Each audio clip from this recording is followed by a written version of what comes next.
The Parasite Within. Sarah had always been a health-conscious person. She watched what she ate, exercised regularly, and avoided anything that could compromise her well-being. But all of that changed one fateful summer day. It started with a small bump on her arm. She didn't think much of it, assuming it was just a bug bite or an ingrown hair. But as the days went by, the bump grew larger and more painful. Soon it was the size of a golf ball, and Sarah couldn't ignore it any longer. She went to see a doctor, who prescribed antibiotics and told her to keep the area clean and dry. But the medication didn't seem to help. In fact, the bump continued to grow, spreading down her arm and onto her chest. Sarah was scared. She couldn't understand what was happening to her body. She went back to the doctor, who referred her to a specialist. The specialist ran some tests, but they all came back inconclusive. He suggested surgery to remove the growth, and Sarah agreed. The surgery was supposed to be routine, but as soon as the surgeon made the first incision, he knew something was wrong. The growth was not a tumor or a cyst, as he had suspected. It was alive. The surgeon called for backup, and soon a team of doctors and nurses were crowded around Sarah's operating table, trying to figure out what to do. They had never seen anything like this before. The growth seemed to have a mind of its own, writhing and pulsing as if it were alive. As they probed deeper, they discovered that the growth had tentacle-like appendages that had burrowed deep into Sarah's flesh, anchoring itself to her muscles and organs. The doctors were horrified. They had no idea how to remove the growth without causing permanent damage to Sarah's body. But they had to try. They worked for hours, carefully cutting away at the growth and removing as much of it as they could. Finally, they were able to remove the entire mass. It was like nothing any of them had ever seen before. It was as if Sarah had been infected by some kind of alien parasite. Sarah was in a coma for days after the surgery. When she finally woke up, she was weak and disoriented. But the doctors assured her that the worst was over. They had removed the parasite, and she was going to be fine. Or so they thought. Over the next few weeks, Sarah started to notice strange things happening to her body. Her skin began to itch and flake, and her hair started falling out in clumps. She also started experiencing intense headaches and stomach pains.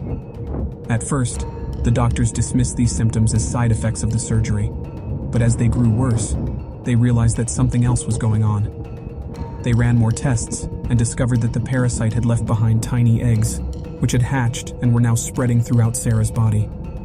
The doctors were horrified. They had never seen anything like this before. They didn't know how to stop the eggs from hatching or how to kill the parasites once they did. All they could do was watch as Sarah's body was slowly taken over by the creatures living inside her.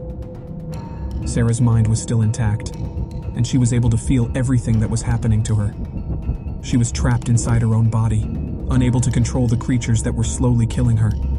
The parasites continued to grow and multiply, taking over more and more of Sarah's body.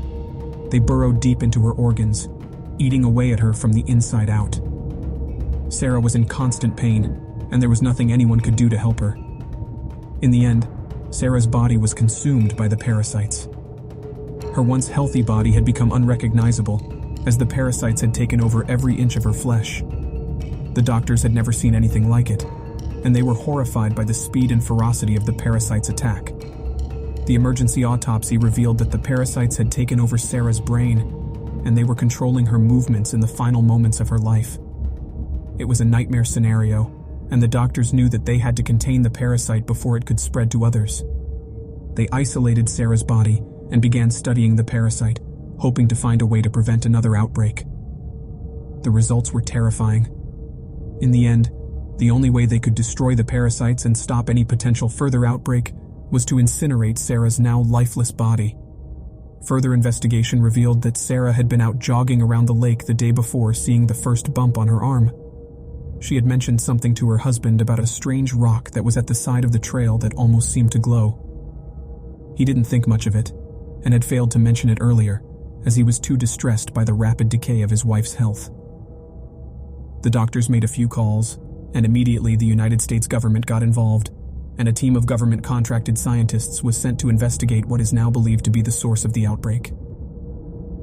They discovered that the parasite had been brought to Earth on a meteorite that had crashed at the edge of the trail where Sarah had been jogging. The meteor now rests in the hands of the government scientists in a remote research facility, with what is believed to be the last remnants of the parasites which are inevitably waiting for the chance to take their next victim. Sarah's memory lives on as a cautionary tale, a warning, and a dark reminder of the unknown horrors that await us in the vast expanse of the universe. When you subscribe, be sure to click the notification bell. Click here for more true scary stories.